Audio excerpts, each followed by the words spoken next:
Hello students, good morning class 9. Today we will discuss about the measuring of temperature.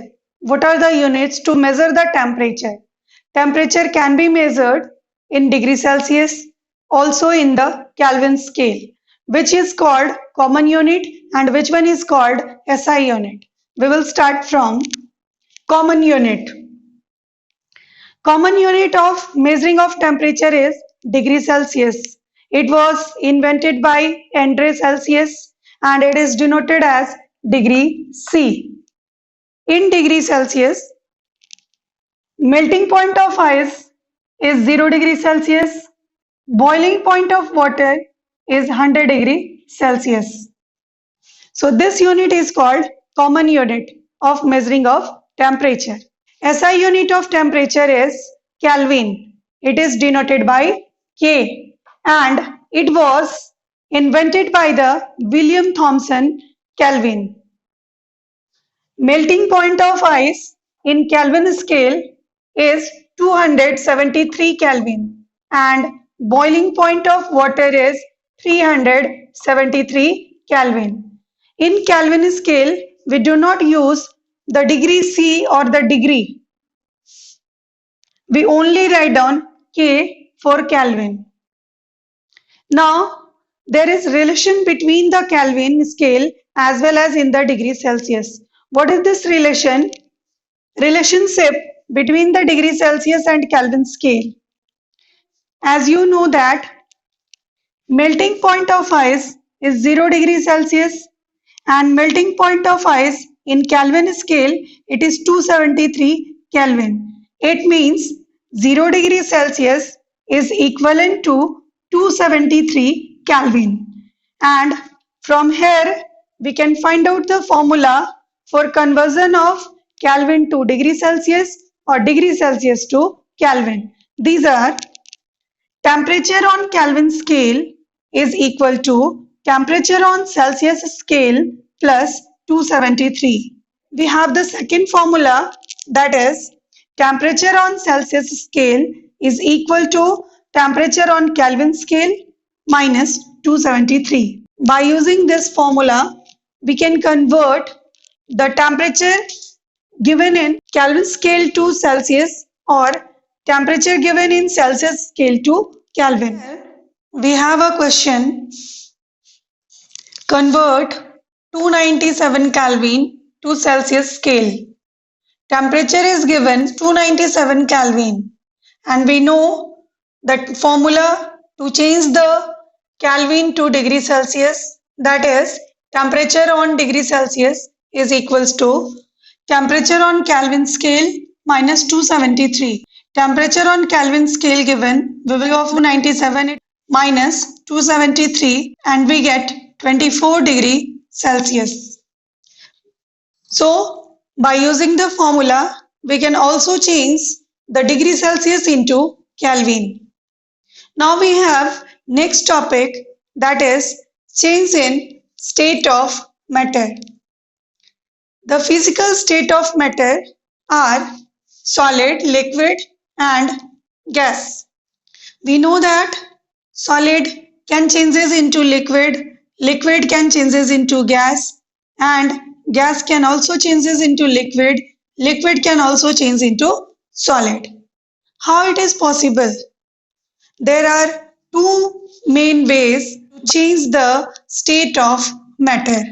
What are the two ways? They are by changing the temperature, we can change the solid to liquid, liquid to gas and vice versa.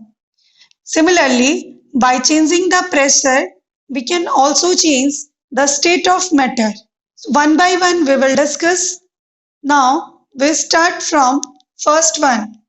So the first point, how we can change the state of matter by changing the temperature. By changing the temperature, we can change the solid into liquid, liquid into gas, gas into liquid and liquid into solid. One by one, first of all, solid to liquid. So first is changing of solid to liquid. When we change a solid into liquid, That process is called melting. It is called melting. We can define the melting as the process in which a solid changes into liquid on heating. That is called melting. For example, ice on heating changes into water. Here ice is solid and water is liquid. Means on heating we can change the solid into liquid. Ice changes into liquid water at fixed temperature. Melting process is happened at a fixed temperature. That fixed temperature is called melting point. It means melting point is defined as the temperature at which a solid substance melts and changes into liquid at atmospheric pressure is called its melting point.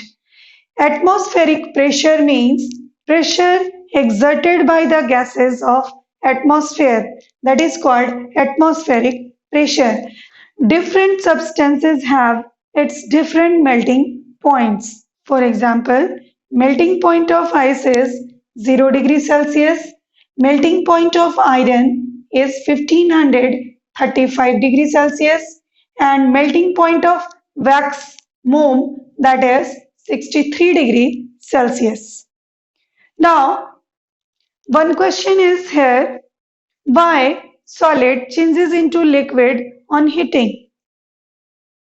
This is because on heating, solid substances get energetic and start to vibrate. At its melting point, solid particles have sufficient kinetic energy to overcome the strong force of attraction holding them in their fixed position and break down into small groups of particles.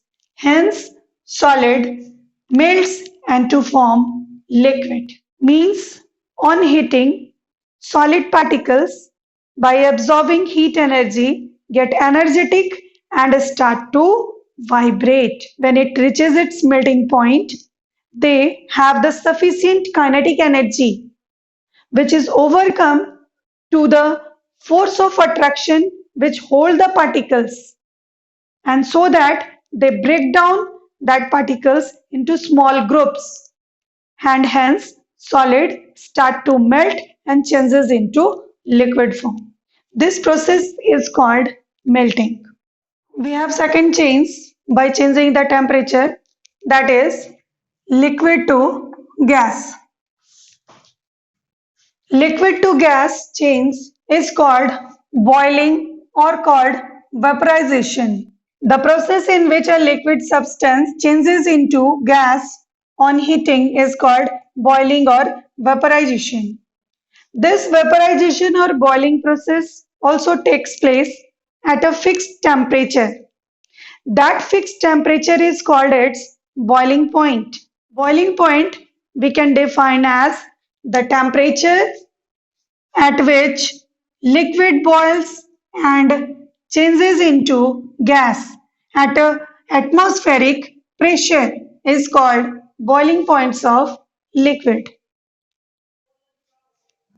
See here, boiling point of water is 100 degrees Celsius, boiling point of alcohol 78 degrees Celsius, and the boiling point of mercury, that is 357 degrees Celsius. It means the different liquids have its different boiling points. Now, students, once again, we have the question, why on heating liquid changes into gaseous state?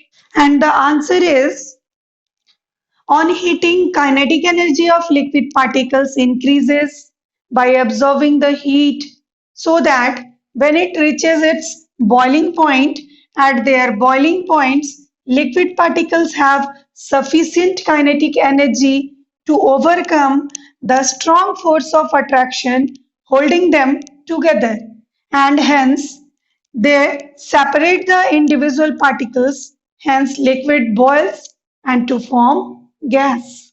It means Liquid particles on heating increases its kinetic energy, and when it reaches its boiling point, they have the sufficient kinetic energy to overcome the strong force of attraction which holding them together, and so that they break down or they separate the particles individually. The liquid particles boils to form gas. Now we have the third change, that is gas to liquid change.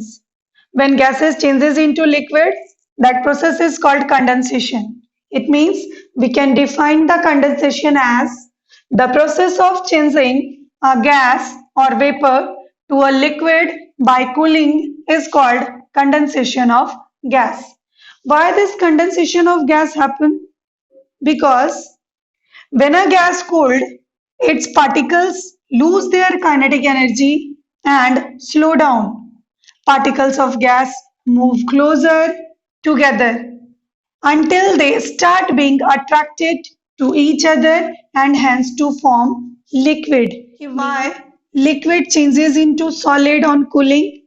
This is because when a liquid cooled, it loses its kinetic energy and moves slowly. Hence, when it reaches its freezing point, each liquid particle stop moving and vibrate only at a fixed position. Hence, liquid freezes and converted into its liquid state. Means when we cool, liquid particle loses its kinetic energy. They are very slow down and come closer to each other, as well as each liquid particles stop moving at its freezing point, and hence they are only vibrate, and so that they can be converted into solid state. Next day, we will discuss how we can change the state of matter by changing the pressure. Thank you.